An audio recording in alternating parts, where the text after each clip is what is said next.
stress et donc de stress au sens très général du terme. On va parler justement par la suite d'adaptation. Si vous avez un stress justement qui est causé par une inflammation, dans un cadre, je veux dire, purement médical, inflammation qui peut être liée à, je ne sais pas, l'empoisonnement, Une blessure.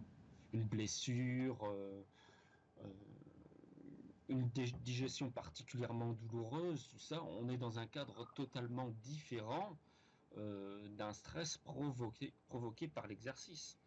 Euh, Même à partir d'un entraînement de résistance très intense qui par la suite va mener à une hypertrophie, je veux dire, justement par rapport à des microdéchirures, c'est effectivement ces microdéchirures qui produisent ce stress et qui vont demander réparation. Donc à partir de ces microdéchirures, bon, ben, vous avez le système classique de réparation cellulaire avec les cellules souches, les systèmes et mécanismes hormonaux, à partir de l'hormone de croissance, IGF-1, épissage MGF, etc., qui permettent justement, avec les cellules souches, de travailler sur l'hypertrophie et de retrouver par la suite des fibres musculaires intactes et plus fortes. En théorie, plus fortes et plus résistantes. Donc, et par la suite, schéma classique, etc., exercice intense ou plus intense, remicro-déchirure, etc., etc. Donc, on est vraiment dans deux choses totalement différentes. On n'est pas dans le cadre d'une blessure, même si ça y ressemble très fort, et notre organisme le comprend, je veux dire, ou va agir de cette manière, effectivement, mais je veux dire, on doit, à ce niveau-là, séparer les choses, quoi. Super. Donc, Voilà pour est-ce répondre à que, ta question. non, mais c'est très clair. Est-ce qu'on pourrait résumer la chose de la manière suivante? Est-ce que le corps a toujours, quelque part, une manière de répondre, mais on ne lui donne pas toujours le meilleur contexte pour qu'il utilise cette réponse?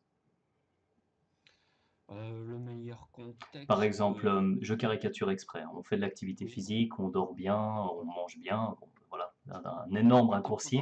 qu'on dort bien et qu'on mange bien, effectivement, ça sera toujours plus facile de récupérer par la suite. Ça, c'est quand même assez évident. Et si on fait l'inverse du coup, puis qu'en plus de ça, on est stressé d'un point de vue psychologique, je sais pas, on ajoute qu'on fume et qu'on est sédentaire, et finalement, le corps va aussi subir un stress, plusieurs types de stress différents, et va répondre d'une certaine manière, mais le contexte qu'on lui fournit, donc encore une fois pour exagérer un petit peu le Ah oui, côté, d'accord. n'est pas du tout approprié, mais sa réponse quelque part est toujours similaire en termes de pattern. Je sais pas si tu... Similaire, oui, plus ou moins. Pas tout D'accord, à ok. fait similaire non plus. Ok, d'accord. Et donc là, c'est clairement distinct finalement lorsque on regarde ça plus précisément entre une blessure, encore une fois, je caricature, et puis quelques dégâts qui sont simplement une espèce de suite logique avec un entraînement qui finalement devient de plus en plus dur, qui permet in fine de s'adapter. C'est vraiment assez facilement, on peut le distinguer assez facilement. Distinguable, oui, au niveau du degré, puisqu'effectivement, si on prend le cas d'un fumeur, par exemple, bon, ben, d'une brave personne qui passe sa vie à fumer et puis qui va fumer un paquet de cigarettes par jour, euh, là, elle va imposer à son organisme un stress chronique beaucoup plus grave que le fait d'aller s'entraîner, je veux dire, 1 heure, même de manière très intensive, puisque bon, ben là, l'organisme sera à même euh, de s'adapter au stress, mais un stress, je veux dire, qui sera beaucoup plus facilement contrôlable que dans le cas du fumeur, par exemple, qui lui euh, va imposer un stress permanent et chronique à son organisme. Euh, Sans parler du fait que la nicotine est une drogue et puis bon, bah, qu'elle crée une addiction. Donc le problème s'aggrave plutôt que d'avoir tendance à se résoudre, hein. Ça c'est certain. On est D'accord. quand même dans deux cas qui sont totalement différents, même si les réactions de l'organisme sont toujours plus ou moins similaires, puisque bon, on n'a pas 36. Déjà, je veux dire, le schéma organique et le schéma cellulaire sont déjà très très complexes. Hein, on a déjà énormément de choses, je veux dire, au niveau inflammatoire pro et anti-inflammatoire, on a déjà énormément de choses qui peuvent jouer. Je veux dire, par exemple, ne serait-ce que d'étudier le schéma, par exemple, à partir des oméga 3, 6 et 9, ou à partir simplement de l'acide arachidonique pour en arriver aux protéines pro-inflammatoires, bon, bah, c'est quand même déjà assez complexe.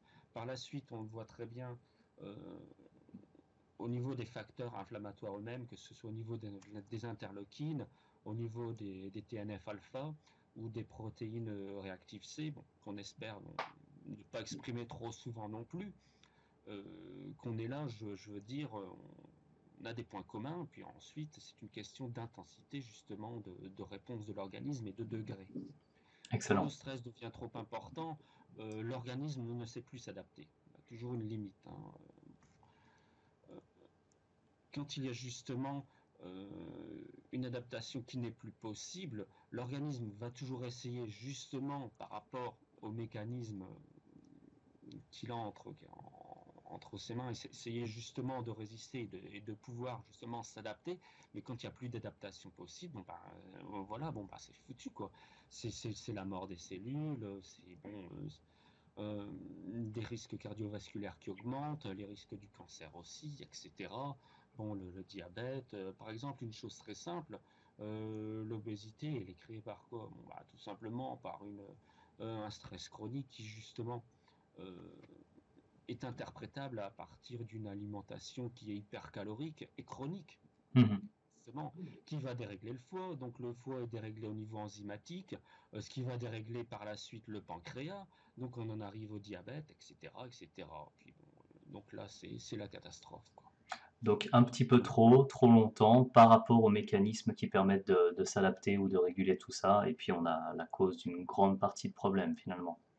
Pour résumer, c'est exactement ça. C'est une question de degré et d'intensité, et donc justement de laisser à l'organisme la possibilité de s'adapter jusqu'à un certain point.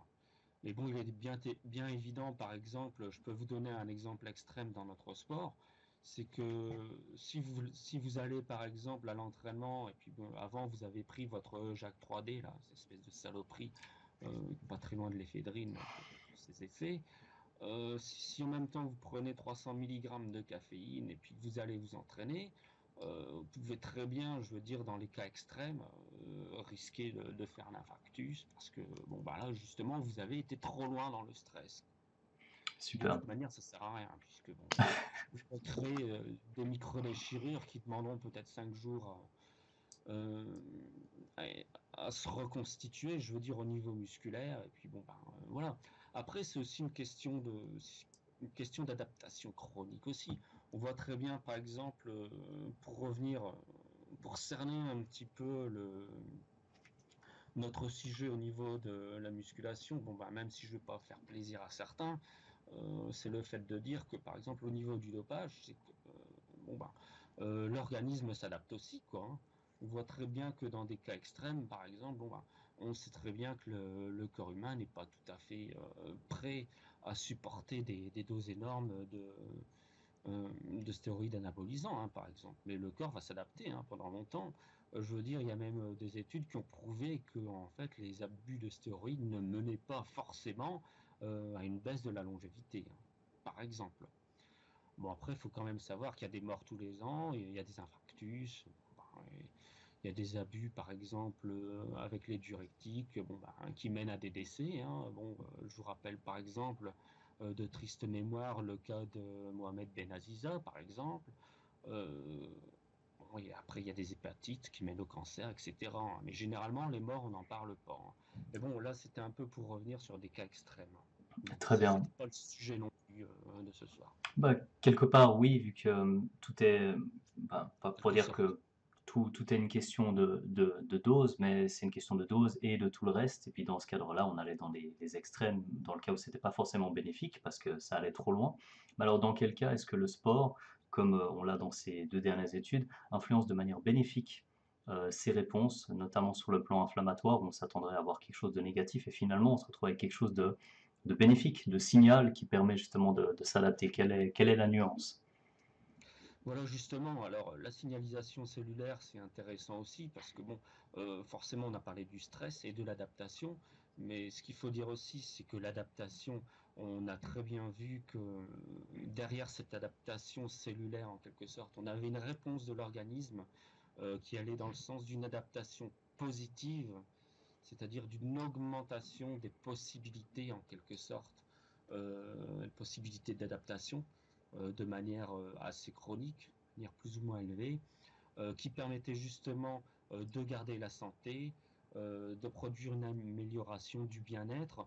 C'est par exemple les études passionnantes qui ont été faites sur le domaine de l'hormèse en quelque sorte, quoi, au niveau cellulaire, qui nous disent que effectivement les cellules et puis le corps humain dans son ensemble va s'adapter, mais il va s'adapter aussi pour le meilleur, quoi, en quelque sorte. C'est un peu comme si, pour vous donner un exemple, de dire que par exemple, euh, vous allez passer de 36 cm de bras à 42, vous allez gagner en force. Et donc forcément, le muscle, en quelque sorte, devient plus fonctionnel. Il va s'adapter, en quelque sorte, à l'environnement d'une manière qui fait que bon, cette adaptation sera positive. Elle sera positive pour longtemps. Voilà, puis, je veux dire, le domaine de recherche euh, actuel sur l'hormèse, moi, ça m'intéresse beaucoup, mais ça m'intéresse surtout pour la psychanalyse. C'est encore autre chose. Chez Freud, la question des pulsions, tout ça, justement, moi, ça m'intéresse pas mal d'aller fouiller de ce côté-là. Donc, on peut voir justement qu'au niveau cellulaire, il y a pas mal de choses qui vont justement être modifiées. Euh, L'hypertrophie va justement permettre cette adaptation qui reste une adaptation positive pour l'organisme, qui est interprétée comme telle au niveau cellulaire et puis au niveau musculaire, en quelque sorte, quoi. Super. Non, c'est parfait justement de voir bon l'adaptation en hypertrophie, la percevoir comme étant positive, c'est pas un problème pour les personnes qui font de la musculation, mais effectivement dire que il faut la bonne dose. Finalement, on pourrait même virer vers un podcast sur les mécanismes de l'hypertrophie et regarder justement quelle est la Oui, bonne ça pourrait dose et être intéressant. l'intensité, ce genre de choses. Mais, Mhm. euh, mais oui, Et c'était une bonne manière. sans mon reste de grippe aussi, parce que ça c'est Oui, pénible, bien j'ai un sûr. peu du mal à... Non, non, c'est Voilà, là ça super. va déjà mieux. Mais c'était bien Oui, c'est résumé. ça. C'était bien résumé parce que c'est délicat ce lien justement au niveau inflammatoire, au niveau adaptation. On a tendance à dire juste, bon, inflammation, mauvais, danger, anti-inflammatoire et tout va bien.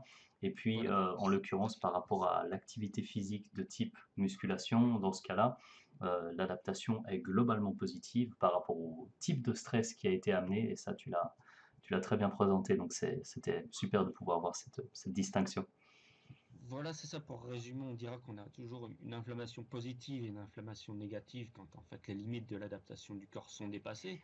Excellent. Ce qu'il faut aussi se rendre compte, c'est que d'un point de vue purement médical, on ne doit pas rester avec une inflammation sur l'organisme.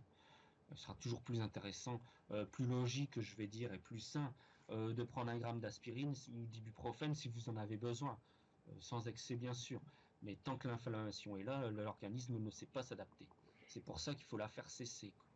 Enfin, dans le cadre médical, si vous avez la grippe, forcément vous allez vous soigner. Vous n'allez pas rester une semaine avec une grippe, puisque forcément ce serait complètement absurde, quoi. Après, il faudrait qu'on rentre dans les mécanismes par rapport à la température et puis le combat au niveau, au niveau du système Ouais, immunitaire et ce genre de ouais. choses. Ça peut rentrer dans, ça peut, à mon avis, sortir du cadre d'aujourd'hui. Mais est-ce que tu Ouais. avais, pardon, Oui, tu disais. non, je disais, est-ce que tu avais quelque chose à ajouter par rapport à ces mécanismes d'adaptation, notamment le côté un petit peu confusion avec l'inflammation, l'entraînement, peut-être le côté antioxydant encore dont on n'a pas beaucoup parlé? Ben, j'ai essayé de résumer. Oui, au niveau des antioxydants, c'est intéressant, surtout comme on vient de parler de l'hormèse par exemple.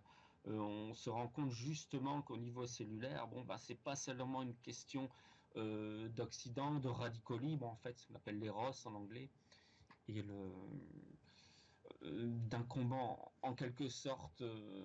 Bon, on a cette image en quelque sorte d'un besoin d'aller neutraliser les oxydants par les antioxydants. C'est plus complexe que ça. On voit très bien avec les études qui ont été faites que même les oxydants cellulaires ont un rôle de signal et qui permettent justement l'adaptation de l'organisme. Et pas seulement on va pas dire seulement, bon bah voilà, vous avez les oxydants, il faut il faut les Neutralisé. neutraliser, c'est beaucoup plus difficile et beaucoup plus complexe que ça.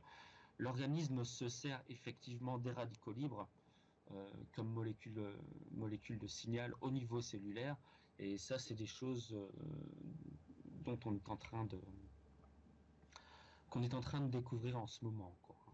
C'est plus complexe que cela, hein. Mm. Il suffit pas de dire, ah bah tiens, je vais prendre 1 gramme de vitamine C et puis par jour, et puis voilà quoi. Non, c'est plus complexe que cela. Super. Et pour donner peut-être un dernier cadre, est-ce que tu pourrais donner quelques recommandations? Alors, je pense qu'il y a pas mal de marge, mais entre un minimum intéressant comme activité physique, autant en termes de durée que d'intensité, et pas quelque chose à ne jamais dépasser, mais est-ce que 18 entraînements par semaine serait une bonne chose ou non? Ou à quel moment ça commence un petit peu à se dégrader? Juste de trois ordres d'idées pour rester dans ce que tu as mentionné, l'hormèse.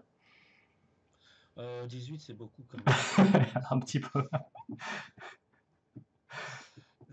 Déjà, une activité sportive, bon, ça commence tout simplement par la marche. Hein, c'est tout simplement ce que vont te dire les médecins, c'est qu'il faut commencer par marcher. Il faut marcher pendant la journée, c'est certainement la première chose à faire. L'inactivité, c'est vraiment pas bon, c'est une chose à éviter. Ensuite, que vous choisissiez en fait un sport d'endurance ou un sport de résistance, moi j'aurais tendance à opter plus pour le sport de résistance, puis forcément c'est mon sport depuis 27 ans maintenant. C'est incroyable de dire ça, quoi. Mais ça fait quand même 27 ans. Euh, Puisque pour moi c'est une question d'entretien musculaire, c'est une question d'entretien du corps au sens premier du terme. Je mets l'endurance un petit peu à part, je vais faire de l'endurance l'été, je vais faire du vélo, je vais faire de la natation, de la plongée, etc. Mais pour moi, ce qui compte avant tout, c'est la musculation, c'est l'exercice de force. C'est un challenge aussi, ça c'est important, puisque bon, ben, l'exercice, l'activité sportive, ça doit être quelque chose de plaisant, ça doit procurer normalement un plaisir, quoi, en fait, en quelque sorte. Donc c'est ça.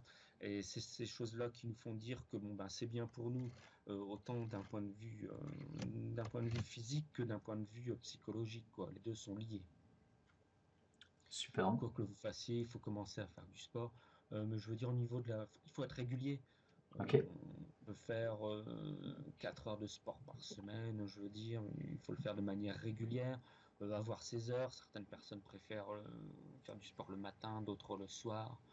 Euh, bon ben voilà, on a tous nos moments, mais bon, il faut essayer de s'accorder un petit peu de temps, quoi.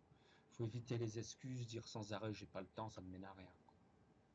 Super. En plus, avec la mise en pratique, de manière générale, intéressant de marcher, trouver, bien évidemment, pour une question de suivi, quelque chose qui est plaisant. Et en plus de ça, ben, ça va de pair avec la régularité. Si ça nous plaît, on a plus de Voilà, chances c'est de ça, il faut tenir. être régulier.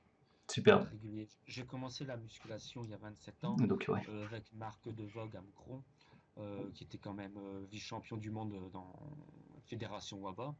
C'était quelqu'un, bon, il y avait son caractère, mais c'était quelqu'un d'intelligent.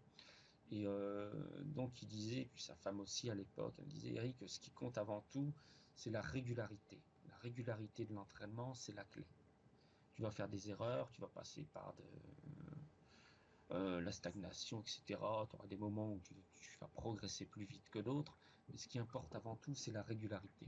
C'est important. Même si vous faites que 2 heures de marche sur la semaine ou une demi-heure par jour, peu importe, il faut être régulier dans la pratique sportive. Super. Je crois qu'on ne pourrait pas avoir un meilleur message pour conclure, à moins bien sûr que tu aies encore quelque chose en tête, mais je vois qu'au niveau du temps, on a légèrement dépassé ce que tu m'avais suggéré à la base. Oui, Euh, ça. En tout cas, super, je te remercie pour ce résumé, cette belle conclusion. Et puis, donc, je ferai en sorte de rajouter les détails de manière structurée pour que les gens puissent se repérer dans le podcast. Écoute, Oui, et puis je vais t'envoyer mes notes. super, parfait. Et puis alors, bah, je ferai en sorte de les rendre clairs dans la partie de la description.